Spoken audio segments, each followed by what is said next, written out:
우리 동양의 문화권, 또 우리 한국의 문화권은 유교의 영향을 많이 받아서 이 체면 위주의 그런 가치관을 높이 중요시하고 있습니다.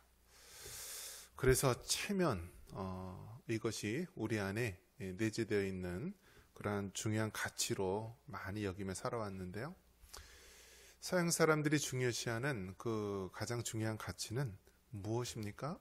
그것은 정직입니다. 정직. 그래서 서양 속담에 무엇이 있냐면 The honesty is the best policy. 그래서 정직이 최선의 방책이다라는 말이 있습니다. 그러니까 정직이 가장 중요한 것이다라는 것입니다. 중요한 것이다. 자, 우리나라 사람들 제일 많이 하는 그런 말 중에 무엇이죠? 손님이 오면은 상다리가 휘어지도록 이렇게 차립니다. 그러면서 뭐라고 얘기하죠? 차린 것은 없지만 많이 드십시오라는 이야기합니다. 그래서 우리도 모르게 이 겉과 속의 이 말과 또 행동이 다르게 나타날 때가 있습니다. 그런데 서양 사람들, 특히 기독교의 영향을 받은 많은 나라에서는 정직이 최우선입니다. 정직. 그래서 이 정직이 가장 중요한 가치고, 정직이 무너지면은 모든 관계가 다 끊어지게 되어 있습니다. 우리나라도 점점 중요시되는 게 있죠. 자, 은행 같은 데 거래를 할 때도 무엇이 중요하죠? 신용, 거래가 중요합니다. 그래서 이 사람이 정말 그 약속을 지키지 않고 신용을 지키지 않으면은요, 그게 깨어지면은 그 신용 회복하기가 너무 어려운 것입니다. 그래서 우리가 살고 있는 이 사회는요, 정직이라는 것이 중요한 가치고, 이 정직은 다른 말로 한다면 이 거짓말하지 않는 것, 바르게 사는 것, 이것이 이 최고의 가치요, 또 최고의 이념이라고 할 수가 있습니다. 그래서 거짓말하지 말라, 거짓 증거하지 말라라고 하는 것은 어디에서 나왔냐면 기독교 정신에서 나온 것입니다. 그래서 예수님 믿는 사람이 거짓말하며 다닌다. 예수님 믿는 사람이 입만 벌리면은 남을 속이고 거짓 증거를 한다라면 그것은 어떤가요? 그 사람은 정말 거듭난 그리스도인이 아니든지 아니면은 마지막에 엄청나게 하나님 앞에 깨어져야 될 그러한 죄인이 불과한 것입니다. 왜요? 예수님을 믿으면은요, 하나님의 성령이 우리 안에 거하시기 때문에 거짓말을 하면은 가만히 버길 수가 없는 것입니다. 우리 속에서 너무너무 괴로워서요, 그걸 참을 수가 없게 되는 것입니다.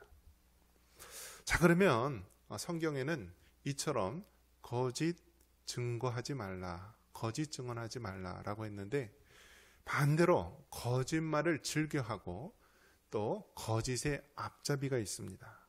그것은 무엇인가요? 사탄입니다. 사탄. 그래서 사탄의 별명이 무엇이냐면 거짓말쟁이, 또 거짓의 압이라고 되어 있습니다. 요한복음 8장 44절에 보면은 너희는 너희 아비 마귀에게서 났으니 너희 아비의 욕심대로 너희도 행하고자 하느니라. 그는 처음부터 살인한 자요, 진리가 그 속에 없으므로 진리에 서지 못하고 거짓을 말할 때마다 제 것으로 말하나니 이는 그가 거짓말쟁이요 거짓의 아비가 되었음이라. 여러분, 사탄은요, 거짓의 아비라고 하는 별명을 가지고 있습니다. 최초의 사람 아담과 하와에게도 뭐라고 얘기합니까? 네가 그 선악과 열매를 먹게 되면 네 눈이 밝아져서 하나님같이 될 것이다 라고 거짓말을 하지 않았습니까? 사탄은 늘 거짓말로 미혹하고요, 거짓말로 죄에 빠지게 하고 거짓말로 사망에 이르게 하는 것입니다. 그렇기 때문에 하나님께 속한 자라고 한다면 절대로 이 거짓과 함께 할 수 없는 것입니다. 십계명의 이 9번째 계명인 거짓 증거하지 말라. 이 계명은 인간과 인간 사이에 지켜야 될 가장 중요한 덕목 중에 하나다라는 것입니다. 너희가 네 이웃을 내 자신과 같이, 네 몸과 같이 사랑한다라고 한다면 이웃에게 거짓말하지 말라는 거예요. 가족에게 거짓말하지 말고, 형제들에게 거짓말하지 말고, 주변에 있는 사람들에게 거짓말하지 말라. 그래서 때로는 우리가 어떤 거짓말도 있습니까? 하얀 거짓말도 있다라고 하면서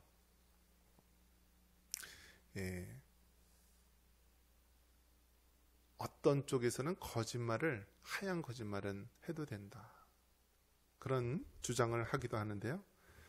거짓말은 어떠한 모양이라도 안 하는 것이 좋다라는 것입니다. 때로는 사람들에게 유익해 주는 거짓말처럼 보인다 할지라도 그 거짓말을 자꾸 하다 보면은요, 우리의 양심이 화인 맞아서요, 나중에는 작은 거짓말에서 시작했지만 큰 거짓말에 이르게 되는 것입니다. 마치 바늘도둑이 소도둑이 되듯이요, 이 거짓말을 계속해서 우리가 작은 거짓말을 하다 보면은 습관이 되어서 큰 거짓말도 하게 되는 것입니다. 그렇기 때문에 거짓말은 아무리 작은 것이라도 하지 말아야 되는 것입니다.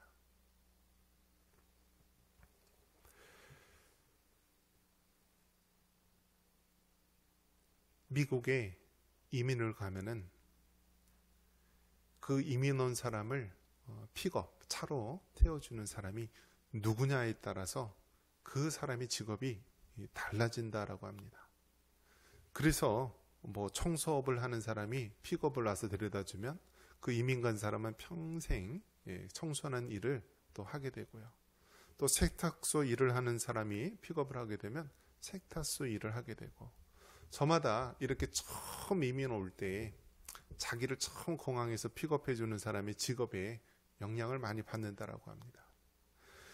이처럼 말이 다르고 문화가 다른 그러한 위지에서 생활을 할 때 어떤 일이 발생하냐면, 외부 서구의 언어도 모르고 문화도 모르니까 같은 동포인 한국 사람끼리 많이 의지하며 살아가게 됩니다. 그런데 하나같이 경험하는 것이 무엇이냐면, 다 같은 동포인 한국 사람들끼리 사기를 친다라는 거예요. 여러분, 미국에서 사기치려면 무엇을 잘해야 되죠? 미국 사람한테 사기치려면 뭘 잘해야 돼요? 영어를 해야 되잖아요. 영어로 사기를 쳐야 되는데 영어를 못하니까 누구에게 사기를 쳐요? 한국 사람에게 사기를 쳐요.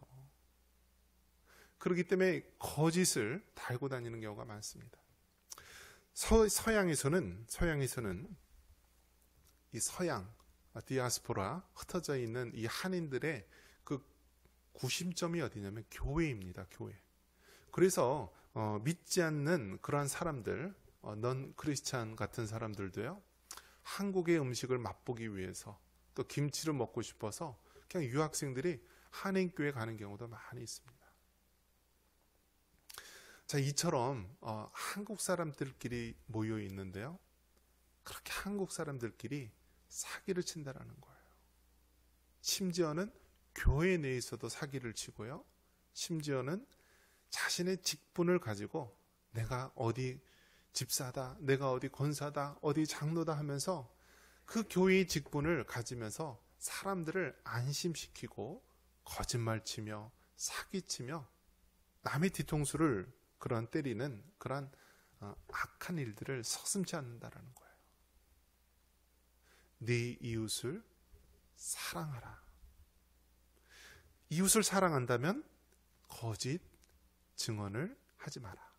즉 거짓말을 하지 말라라는 것입니다. 서양에서도 기독교가 들어가서 그렇게 잘 사는 선진국은요, 정직을 최우선의 사회로 만들어가고 그 사회가 밝고 깨끗하고 청렴한 사회로 나아갑니다. 그런데 후진국 사회일수록 어떤 일이 있습니까? 뇌물이 성행하고요, 온갖 거짓과 술수가 만연해서 못 사는 나라가 됩니다. 우리나라도 복음이 들어오기 전에는 어땠습니까? 우리나라는 가난에 찌들어 살아 있고요, 또 잘못된 유교주의와 또 남자들은 겨울철에는 일이 없어서 술과 노름판과 또 온갖 음란하고 악한 일들을 서슴없이 행했던 그런 아픈 역사를 가지고 있지 않았습니까? 이러한 우리나라에 복음이 들어오고요, 예수님을 믿기 시작하면서 사람들이 거짓을 버리고 정직하게 살아가려고 사회가 바뀌게 된 것입니다. 그렇기 때문에 여러분, 우리가 예수님을 구주로 믿고 하나님의 자녀가 되었습니까? 그렇다면 우리에게 따라야 될 모습은 바로 이 거짓 증거를 하지 말라. 즉, 거짓말하지 않고 정직한 모습으로 살아가야 되는 것입니다. 이것은 세상, 우리가 살아가는 방법뿐만이 아니라 교회 내에서 우리가 신앙생활을 할 때에도, 또 하나님을 대할 때에도, 교우들을 대할 때에도, 또 우리 가족들을 대할 때에도 우리가 거짓이 없이 정직하고 청렴한 모습으로 대할 수 있기를 바랍니다. 이런 은혜가 있기를 주님의 이름으로 축원합니다.